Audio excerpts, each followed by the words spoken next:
Hello students, कैसे हैं आप सब। आशा करती हूँ आप अच्छे होंगे और अच्छे से अपनी पढ़ाई कर रहे होंगे। मैं मोनिका रावत आपका स्वागत करती हूँ आईसीटी वर्चुअल क्लासरूम देहरादून में। बच्चों, आज हम क्लास 9th का जो आपका सब्जेक्ट है साइंस, उसका chapter force and Newton's law of motion को स्टार्ट करने जा रहे हैं। यहाँ पर हम फोर्स के यानी बल के कॉन्सेप्ट को पढ़ेंगे, साथ ही साथ न्यूटन के जो लॉ है, न्यूटन के जो नियम है गति के, उनके बारे में यहाँ हम जानेंगे। सबसे पहले हम चलते हैं फोर्स के कॉन्सेप्ट के ऊपर। बल क्या होता है। अब जैसे कि आप जानते हैं कि जब भी आपको कोई भी कार्य करना होता है तो आप बल लगाते हैं। जैसे कि मान लीजिए आपको क्या करना है, एक बड़ी अलमारी है, उसे आपको एक कमरे से दूसरे कमरे तक ले जाना है। तो आप क्या करते हैं, उसको धक्का देते हैं, उस पर फोर्स लगाते हैं, धक्का लगाकर आप उसे दूसरे कमरे तक पहुंचाते हैं। तो यहाँ पे आपने क्या किया, धक्का लगाया, पुश किया, जिस कारण क्या हुआ, जो आपकी अलमारी थी वो अपनी जगह से विस्थापित हुई, अपनी जगह से उसे आपने जो है उसकी जो स्थिति है उसमें बदलाव किया और जहां तक आपने इसे पहुंचाना था वहां तक पहुंचा दिया। यानी यहाँ पे बल के माध्यम से आपने क्या किया, अलमारी को एक कमरे से दूसरे कमरे तक ले गए। इसी तरीके से आपको क्या करना है, मान लीजिए आपको जो है जो आपकी बाल्टी है उसे उठा के आपको दूसरे कमरे में ले जाना है। तो आप क्या करते हो, बाल्टी का हैंडल पकड़ते हो, उसे ऊपर की तरफ खींचते हो, फिर बल लगाकर दूसरे कमरे तक ले जाते हो। इसी तरीके से अगर हम ड्रॉर की बात करें तो ड्रॉर को आप कैसे खोलते हैं, ड्रॉर का जो हैंडल होता है उसे आप खींचते हैं अपनी ओर, ठीक है, और खींचने के कारण ड्रॉर खुल जाता है। ठीक है, तो ये अलग अलग तरीके हैं, आप देख सकते हैं अलग अलग कार्य हैं जिसमें हमने बल का उपयोग किया। इसी तरीके से आपके जो है डेली लाइफ में, रोजमर्रा की जिंदगी में आप जो जितने भी कार्य करते हैं अधिकतर सब में आप बल लगाते हैं। यहाँ पे आपके कुछ उदाहरण दिए गए हैं, ठीक है। तो यहाँ पे क्या कहा गया है, यहाँ पे सबसे पहले एक बच्चा है, वो क्या कर रहा है, वो शॉपिंग कर रहा है, वो मान लीजिए कपड़े खरीद रहा है और उसने क्या किया, ट्रॉली में कपड़े डाले, फिर ट्रॉली को धक्का दिया और धक्का देके एक जगह से दूसरी जगह ले गए। तो यहाँ पे क्या किया, पुश किया गया यानी धक्का दिया गया। और धक्का देना क्या है, एक प्रकार का बल का जो है रूप है। The trolley moves along the direction we push it, यानी ट्रॉली उस दिशा में गति करती है, गतिमान होती है जिस दिशा में हम धक्का देते हैं। इसी तरीके से यहाँ पे ड्रॉर का उदाहरण दिया गया है कि आपको ड्रॉर खोल, तो आप क्या करते हो, ड्रॉर का हैंडल पकड़ते हो, उसे खींचते हो, ठीक है। तो यहाँ पे भी आपने क्या किया, पुल किया, क्या किया, पुल करा यानी खींचा। खींचने के कारण क्या हुआ, आपका जो ड्रॉर है वो खुल गया। तो पुल भी क्या है, पुल भी बल का एक रूप है। इसी तरीके से एक यहाँ पे एक लड़की है, वो क्या खेल रही है, हॉकी खेल रही है। उसने अपने हाथ में हॉकी स्टिक पकड़ी, बॉल ग्राउंड में रखी और फिर क्या किया, उस बॉल को हिट करा, ठीक है, हिट किया, ठीक है, यानी धक्का दिया एक तरीके से, ताकि वो बॉल अपनी जगह से दूसरी जगह चले जाए। तो यहाँ पे जो हिट है ये भी क्या है, ये भी वह शब्द है जो कि बल को दर्शाता है। पुशिंग, पुलिंग और hitting object can change the state of motion. अब यहाँ पे एक और चीज है, हमने कहा कि जो हिट है, जो पुल है और जो पुश है, ये तीनों क्या है, ये तीनों बल के प्रकार है, बल है, ठीक। अब यहाँ पे हमने देखा कि हमने यहाँ पे बल लगाया, ठीक। अब यहाँ पे एक और कॉन्सेप्ट हो रहा है, क्या हो रहा है, बल लगा के क्या हो रहा है, आपकी यहाँ पे आपकी जो ट्रॉली है वो गतिमान हो रही है, ये जो आपका ड्रॉर है वो गतिमान हो रहा है, ये जो बॉल है वो गतिमान हो रही है। यानी क्या हो रहा है, पहले ट्रॉली जो थी रुकी हुई थी, हमने उसे धक्का दिया, धक्का देने के कारण वो गतिमान हुई। इसी तरीके से ड्रॉर की बात की जाए तो ड्रॉर भी पहले रुका हुआ था, फिर हमने खींचा, खींचने के कारण वो गतिमान हो गया। इसी तरीके से बॉल की बात की जाए तो बॉल को हमने क्या किया, हॉकी स्टिक से हिट किया, हॉकी स्टिक से उसको जो है लगाया और फिर क्या हुआ, आपकी जो बॉल है वो गतिमान हो गई। यानी पहले चीजें रुकी थी फिर गतिमान हो गई, और किसके कारण, फोर्स या बल के कारण, यानी पुश करके, धक्का देके, खींच के, हिट करके, तो क्या हुआ, वस्तु की जो अवस्था थी उसमें परिवर्तन आया। यानी हम ये कह सकते हैं कि जो आपका फोर्स है, या पुशिंग खींचना, धक्का देना, पुलिंग खींचना, हिटिंग, ये सब क्या है, object change the state of motion. ये क्या करते हैं, ये वस्तु की जो गति की अवस्था है उसमें बदलाव करते हैं। ठीक है, तो आपको ध्यान देना है कि पुशिंग, पुलिंग और हिटिंग क्या करते हैं, कि गति की अवस्था में परिवर्तन करते हैं। ठीक है, तो ये आपका यहाँ पे concept. In our everyday life, we observe that some effort is required to put a stationary object into motion.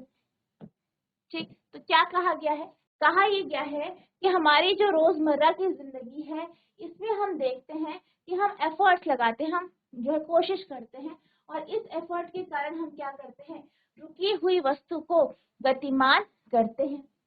और to stop a moving object, इसी तरीके से हम वस्तु को स्टॉप करते हैं। जैसे कि मान लीजिए कोई बॉल है, वो आपकी तरफ आ रही है, आप फुटबॉल खेल रहे, बॉल आपकी तरफ आ रही है, फुटबॉल, आपने क्या किया, अपने पैर के माध्यम से उस चलती हुई बॉल को रोका। तो यहाँ पे आपने क्या किया, आपने फुटबॉल के विपरीत दिशा में बल लगाया, जिस कारण फुटबॉल रुक। ठीक है, जैसे आप यहाँ पे देख सकते हैं, मान लीजिए यह फुटबॉल है, ये आ रही है, गतिमान है, आपने क्या किया, अपना पैर यहाँ पे रख दिया, आपने अपना फुट रख दिया, जिस कारण क्या हुआ, बॉल रुक गई। तो यहाँ पे आपने जो बल लगाया है वो बॉल इधर की तरफ चल रही थी, आपने इधर की तरफ लगाया। ठीक है, तो क्या हुआ, आपकी जो फुटबॉल है वो रुक गई। यानी हम ये कह सकते हैं कि जो गति की अवस्था है, ठीक है, गति की अवस्था है उसमें परिवर्तन लाता है। यानी अगर वस्तु रुकी है उसे गतिमान करता है, और अगर वस्तु गतिमान है तो उसे रोकता है। We ordinarily experience this as a muscular effort and say that we must push or hit or pull an object to change its state of motion. यहाँ पे क्या कहा गया है, यहाँ पे ये कहा गया है कि हम जो है, हम पहले से एक्सपीरियंस करते हैं कि ये जो है मस्कुलर एफर्ट के कारण हो।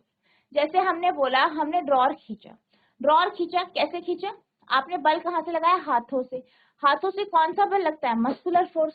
ठीक है, मस्कुलर एफर्ट लगाया। तो इसी तरीके से आपने क्या किया, यहाँ पे जो है ट्रॉली को आपने एक जगह से दूसरी जगह लेके गए, या किसी अलमारी को एक जगह से दूसरी जगह लेके गए, आपने अपने हाथों से बल लगाया, तो यहाँ पर भी आपका मस्कुलर फोर्स लगा। इसी तरीके से क्या हुआ, आपने जो है हॉकी स्टिक से जो है बॉल को हिट किया, हिट करने के कारण बॉल एक जगह से दूसरी जगह गई, तो यहाँ पर भी आपने मस्कुलर एफर्ट लगाया, यानी मस्कुलर फोर्स लगाया। तो हम ये क्या देखते हैं कि नॉर्मली जो हम यहाँ पे अपने रोजमर्रा की जिंदगी में देखते हैं, जितने भी उदाहरण बल के देखते हैं, तो हम क्या देखते हैं कि जो मस्कुलर एफर्ट है उसके कारण क्या होता है, वस्तु की जो गति की अवस्था है उसमें परिवर्तन आता है। This concept of force is based on this push, hit और पुल। और ये जो बल का जो है कॉन्सेप्ट है, ये किसके ऊपर बेस है, पुश, हिट और पुल के ऊपर ये बेस है। पुश यानी धक्का देना, हिट आपका धक्का देने के कॉन्सेप्ट में आता है, पुल यानी खींचने के कॉन्सेप्ट में आता है। तो ये आपको ध्यान देना, नोट करें।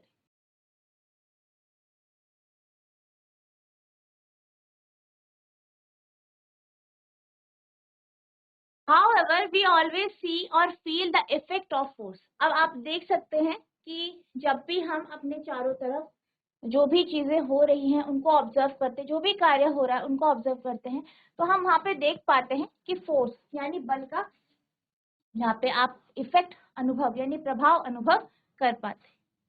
It can only be explain by describing what happens when force apply to an object. अब ये कब देखा जाता है, इसे कब समझा जाता है, जब जो है किसी वस्तु पर बल लगाया जाता है। जब भी हम किसी वस्तु पर बल लगाते हैं तब हम देख पाते हैं या फोर्स के इफेक्ट को महसूस कर पाते हैं। जैसे बॉल है, बॉल एक जगह रखी गई, उसको हमने पैरों से किक किया, यहाँ पे हमने बल लगाया, बल लगाने के कारण क्या हुआ, जो रुकी हुई बॉल थी वो गतिमान हो गई। ठीक है, तो यहाँ पे क्या हुआ, यहाँ पे आप देख सकते हैं कि जो फोर्स है वो वस्तु पे लगाया गया और उसका इफेक्ट हमें कैसे दिखाई दिया कि जो बॉल थी वो रुकी थी और अब वो गतिमान हो गई। इसी तरीके से मान लीजिए आप जो है क्रिकेट खेल रहे हैं, तो क्रिकेट में क्या होता है, बॉल आती है, आप जो है जो आपका बैट होता है उससे आप उसे हिट करते हैं, तो क्या होता है वो इस तरीके से आ रही थी, फिर क्या हुआ, बैट से आपने उसे हिट किया, उसकी दिशा बदल गई। तो आप देख सकते हैं कि यहाँ पे क्या होता है, फोर्स या बल लगाने पर दिशा में परिवर्तन आता है, यानी स्टेट ऑफ जो मोशन है उसमें परिवर्तन आता है। Pushing, hitting and pulling of object, pushing, hitting and pulling of objects are all ways of bringing object in motion। क्या कहा गया है, कहा यह गया है कि जो पुशिंग होता है, धक्का देना, हिटिंग होना है, हिट करना, पुलिंग, खींचना, ये सारे तरीके हैं जिनके माध्यम से किसी भी वस्तु को गतिमान किया जाता है। They move because we make a force act on them। अब जैसे हमने बहुत सारे अभी उदाहरण देखे, क्या देखा, हमने ये देखा कि हमने ट्रॉली को धक्का दिया, ट्रॉली मूव करने लगी, ठीक है, ड्रॉर को धक्का दिया, ड्रॉर को खींचा, ड्रॉर गतिमान हुआ, बॉल को हिट किया, बॉल गतिमान हुआ। तो यहाँ पर हम यहाँ पे देख सकते हैं कि जो फोर्स है, यहाँ पे हमने अलग अलग रूप में बल लगाए, ये जो बल है ये क्या करते हैं, ये चीजों को या जो वस्तु है उसे गतिमान करने में मदद करते हैं, ठीक है। तो ये आपका यहाँ पे कॉन्सेप्ट, इसे नोट कर लीजिए।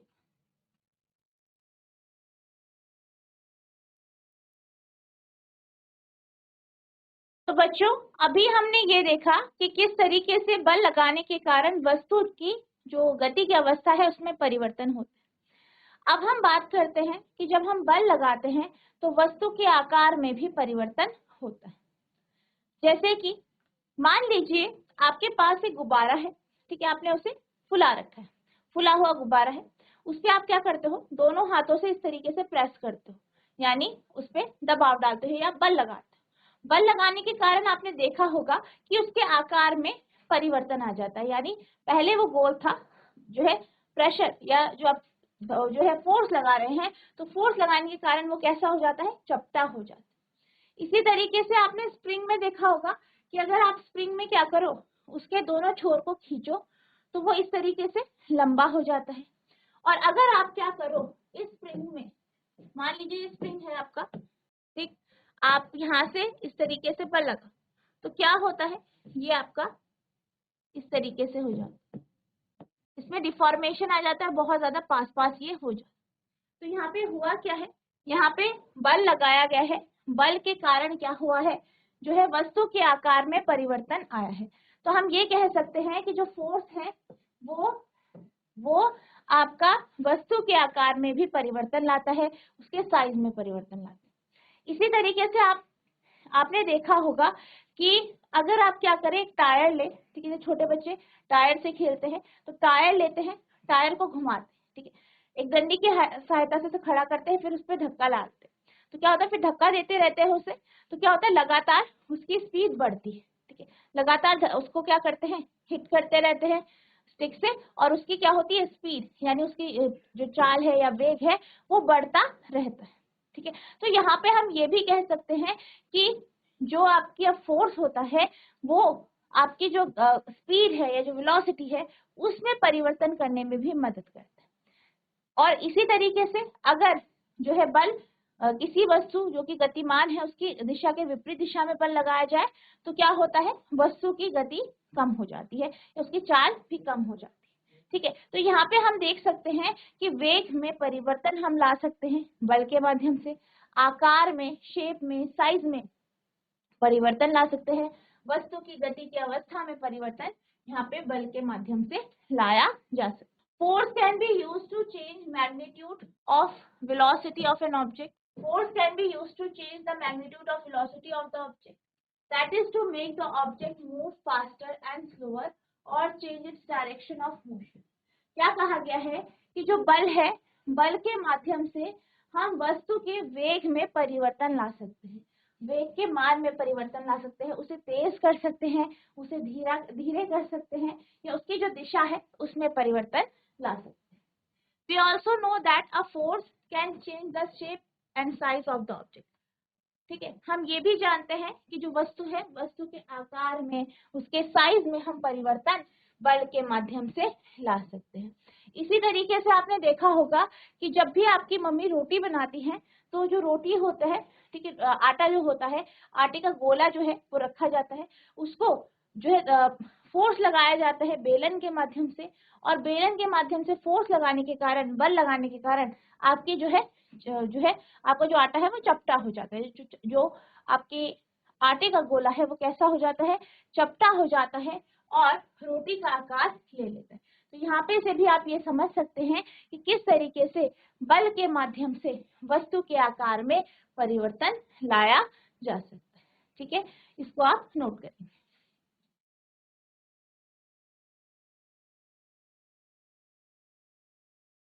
अब हम चलते हैं अगले कॉन्सेप्ट की ओर, जो है आपका बैलेंस एंड अनबैलेंस्ड फोर्स। ठीक है, तो यहाँ पे हम बात करेंगे कि जो बल है वो संतुलित और असंतुलित बल कैसे होता है। इसके लिए हम एक उदाहरण लेते हैं। आपको क्या करना है, एक ब्लॉक लेना है, एक आपने लकड़ी का टुकड़ा लिया, उसको आपने टेबल के ऊपर रख दिया। ठीक है, टेबल के ऊपर आपने इसे रख दिया। अब क्या किया, यहाँ पे आपने क्या किया, एक तरफ से आपने इसे खींचा, दूसरी तरफ से आपने अपने फ्रेंड को बोला कि इसे खींचिए। तो क्या देखते हैं आप कि एक टाइम ऐसा आता है जब आपका जो लकड़ी का ब्लॉक है वो अपने जगह से मूव नहीं करता, गतिमान नहीं करता। ठीक है, अपने जगह से मूव नहीं करता है या गतिमान नहीं करता है, अपने जगह पे स्थिर रहता है, रुका हुआ रहता है। यहाँ पे दोनों साइड से बल लगाया जा रहा है, लेकिन फिर भी आपका जो लकड़ी का ब्लॉक है, लकड़ी का जो टुकड़ा है, वो वहीं पर स्थिर है, यानी अपनी जगह पर स्थिर है। तो इस प्रकार का बल जो कि दोनों साइड लग रहा है, और जिस जो है बल को लगाने के कारण वस्तु अपनी जगह से मूव नहीं कर रही है, तो ये जो यहाँ पे जो बल लग रहा है उसे हम क्या कहते हैं, बैलेंस्ड फोर्स। क्या कहते हैं, बैलेंस्ड फोर्स, यानी संतुलित बल। ठीक, तो संतुलित बल कौन सा बल होता है, जहां पे आपके दोनों साइड से बल लग रहा है और बल का जो मैग्नीट्यूड है वो क्या होता है, सेम होता है, लेकिन दिशा क्या होती है, बदली होती है, चेंज होती है। अब इसको हम एक उदाहरण के माध्यम से समझ सकते हैं। मान लीजिए y की तरफ आप खड़े हैं और x की तरफ आपका फ्रेंड खड़ा है और वो खींच रहा है। ठीक है, आपने मान लीजिए 10 न्यूटन का बल अपनी ओर लगाया और आपके फ्रेंड ने भी क्या किया, 10 न्यूटन का बल अपनी ओर। ये देखा गया कि जो ब्लॉक है वो वहीं का वहीं रहा जिस पोजीशन में वो था, यानी उसकी पोजीशन में, उसकी स्थिति में कोई भी बदलाव नहीं आया। इसका अर्थ ये है कि जो दोनों बल है वो विपरीत दिशा में लगाए गए हैं और दोनों एक दूसरे को क्या कर रहे हैं, कैंसिल कर रहे हैं, एक दूसरे को क्या कर रहे हैं, कैंसिल कर रहे हैं। तो यहाँ पे इस स्थिति में आपका जो ये ब्लॉक है वो अपनी जगह से मूव नहीं करेगा या वो रेस्ट की पोजीशन में रहेगा। ठीक है, तो इस प्रकार का जो बल होता है इसे हम बैलेंस्ड फोर्स यानी संतुलित बल कहते हैं।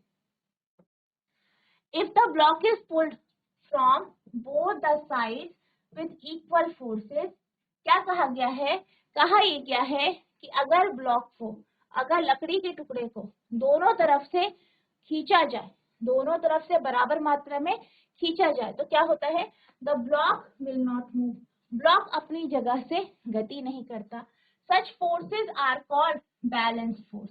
इस प्रकार के जो बल होते हैं इनको हम बैलेंस फोर्स या संतुलित बल कहते हैं।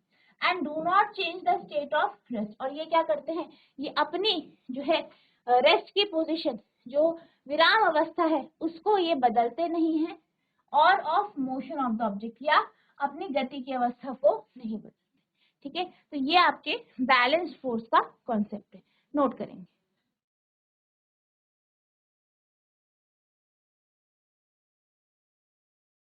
अब हम दूसरी कंडीशन की बात करते हैं। यहाँ पे क्या किया गया है, मान लीजिए एक लकड़ी का ब्लॉक है, दोनों तरफ से बल लगाया गया है। ठीक है, मान लीजिए यहाँ पे एक्स पोजीशन में आप खड़े हैं, वाई पोजीशन में आपका फ्रेंड खड़ा है। आपने एक्स पोजीशन में या एक्स स्थिति में 10 न्यूटन का बल लगाया, वहीं वाई स्थिति में आपके फ्रेंड ने 7 न्यूटन का बल। अब यहाँ पे क्या हुआ है, बल की दिशा तो विपरीत है, लेकिन क्या हो रहा है, यहाँ पे बल जो है, बल का जो मान है वो अलग अलग है। यहाँ पे 10 न्यूटन का बल एक्स की ओर लगाया जा रहा है, 7 न्यूटन का बल वाई की ओर लगाया जा रहा है। तो ये देखा गया कि जो वस्तु है वो इधर की तरफ गतिमान होगी, इधर की तरफ गति करेगी, जहाँ पे बल ज्यादा लगा है।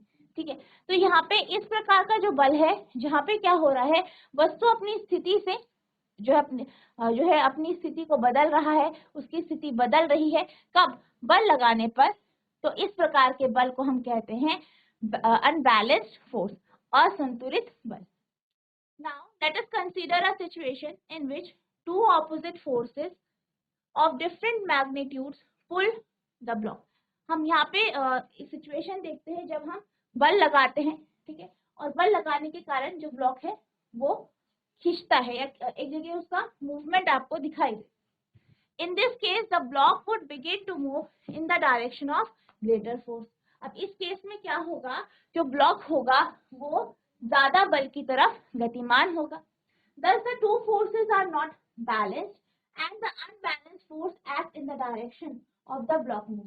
अब क्या होता है इसमें, जो दो बल है, जो यहाँ पे दो बल लगाए गए हैं, वो बैलेंस नहीं होते, अनबैलेंस होते हैं और उस दिशा में गतिमान होते हैं जहाँ पे अधिक बल लगा है। They suggest that unbalanced force acting on an object bring it in motion. अब यहाँ पे जो ये अनबैलेंस्ड फोर्स है, ये हमें यह बताता है कि जो बल है वो किस तरफ गतिमान होगा, यानी जहां पे ज्यादा बल लगेगा, जिस ओर ज्यादा बल लगेगा, आपकी जो वस्तु है उसी तरफ गतिमान होगी। तो ये आपका जो है अनबैलेंस्ड फोर्स यानी असंतुलित बल का कॉन्सेप्ट, इसको आप नोट करेंगे।